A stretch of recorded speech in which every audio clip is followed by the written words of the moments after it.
அன்புமணி இந்த மன்னிப்பு கேட்குற விஷயத்தவே ரொம்ப கொச்சைப்படுத்துறது மாதிரி தான் இருக்கு. Is not a very serious fellow.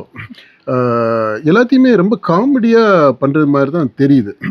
மன்னிப்பு கேட்குறாரு அப்படின்னா அப்பாட்ட அதுவும் சொல்கிறாரு இன்னொரு இடத்துல சொல்லும்போது, அப்பாட்ட புள்ள மகன் மன்னிப்பு கேட்குறதுக்கு ஒன்றும் தப்பு இல்லை, அதனால நான் மன்னிப்பு கேட்பேன் அப்படின்றாரு.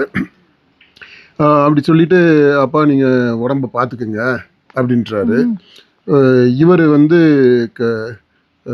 ஒரு தலைவராக கட்சியினுடைய தலைவராக இருந்து அப்பா அவர் என்ன அதாவது நிறுவனர் என்ன சொல்கிறாரோ அதை அவருடைய கனவுகளை லட்சியங்கள் எல்லாத்தையும் நான் நிறைவேற்றேன் அப்படின்றாரு.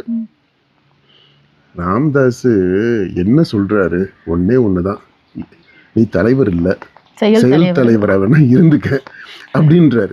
செயல் தலைவர்னு நீ ஒத்துக்கிட்டா பிரச்சனை இல்லை அப்படின்றதான் திரும்ப திரும்ப சொல்லி இருக்கிறாரு.